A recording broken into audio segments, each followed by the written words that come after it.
For 50 years, the memories of Vietnam were a silent war raging in my mind. The faces, the fire, the guilt. It was November 3rd, 2019, at 0400 hours.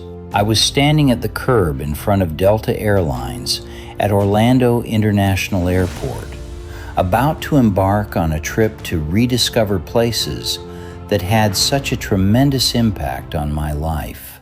When the ticket agent asked if I was going back to visit someone, I told her the truth.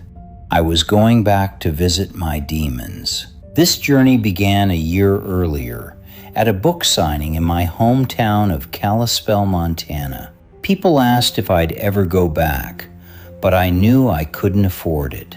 That is, until my cousin Greg and his wife Claire stepped in.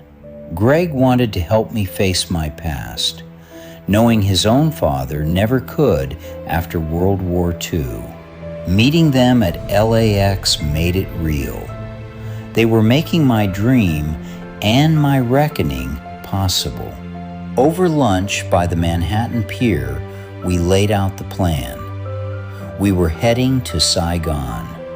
Despite a slight mishap on the escalator, our spirits were high. Boarding that Boeing Dreamliner was a surreal contrast. Instead of being packed into a military aircraft destined for play cool like a terrified kid, I was traveling first class. But as we flew, the anxiety set in like a heavy weight. The images attacked me, the soldier I had killed, and the kids in the orphanage I couldn't save. A kind flight attendant offered me water, pulling me back from the edge of my panic. A quick layover in Tokyo kept us moving. Claire needed a wheelchair, but we pushed forward. With 5 hours left to Saigon, I took some aspirin and forced myself to think of the good times, hoping to find some calm. Landing in Vietnam brought immediate tension. Your visa is incomplete. A stern customs officer glared at my Vietnam vet hat, telling me my visa was incomplete. Thankfully, an older officer saw through the hassle, stamped my passport, and waved me through. Stepping out into the humid Saigon night, we met our driver Kay and Tom, our escort. The drive was a chaotic entanglement of trucks and motorbikes, a blur of neon and memories. We arrived at the famous Caravel Hotel, a place steeped in war history. During the 60s, war correspondents used to gather here at the end of the day. My room was spacious and luxurious, a far cry from the muddy tents of 1967. Up at the Sky Bar, looking out over the glowing city, our guide from the airport remarked that reporters used to hear the bombs from right where we stood. He and I shared a look. The ghosts of the past were everywhere, even in the shadows of a modern bar. The next morning, we adjusted to the time change over an excellent breakfast buffet. Walking the streets of Saigon, I watched local construction workers carrying materials up ladders, much like they did decades ago. Workers still gathered around street vendors on tiny chairs, eating bowls of hot broth. I marveled at a local artist building intricate model ships using nothing but small knives and files. It was beautiful. A young boy insisted on shining my tennis shoes. I gave him a few extra dollars, and his smile bridged the gap between our worlds.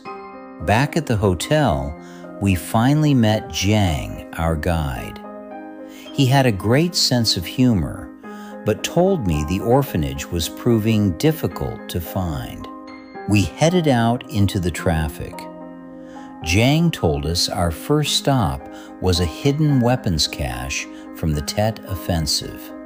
Walking down a narrow market alley, my mind slipped back to 1967, to an alley just like this, where I once helped deliver a baby. We stopped in front of what looked like an ordinary, run-down car repair shop. Underneath it was a bunker, where the Viet Cong prepared for their attack on the U.S. Embassy. Seeing those rusted weapons brought the war rushing back.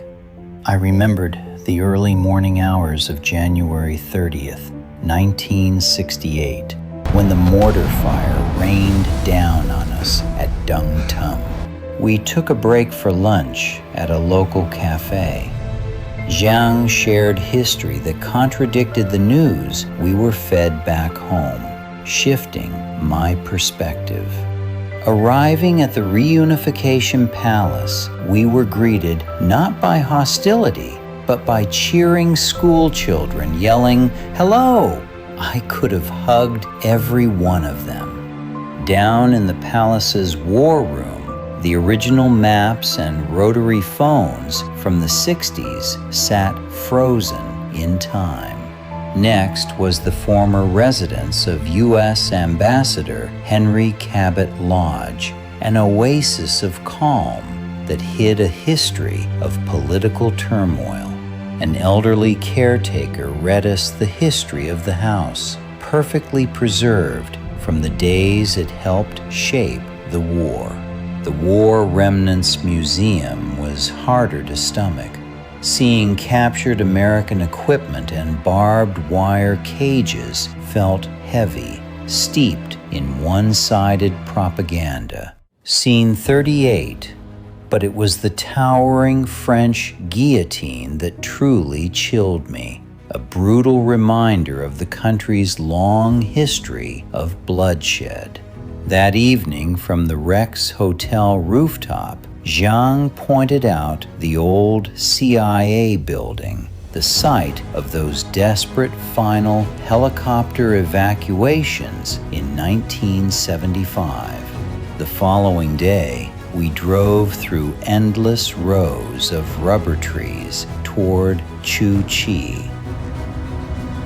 On the way, we stopped at the Chao Dai Temple, a breathtaking blend of Christianity and Buddhism.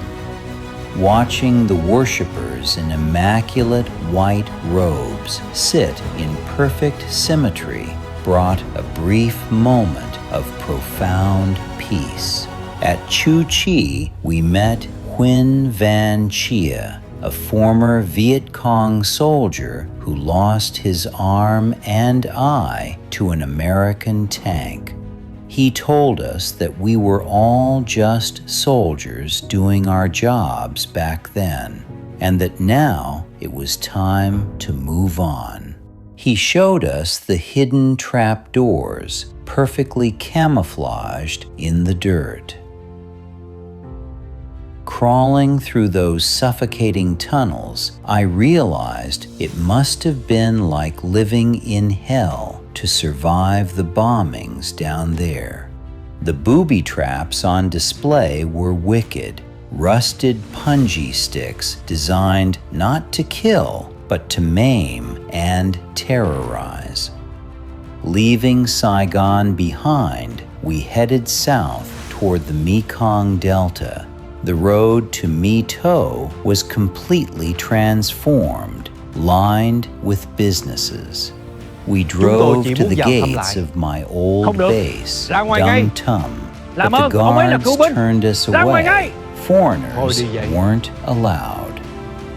I stood by a nearby lake, pointing toward where our airstrip used to be. So much history buried under 50 years of change. We settled into the Mekong Home Resort, walking down a narrow jungle path while a worker pushed our bags on a cart. Our bungalow was rustic, blending seamlessly into the tropical vegetation. Dinner that night was peaceful.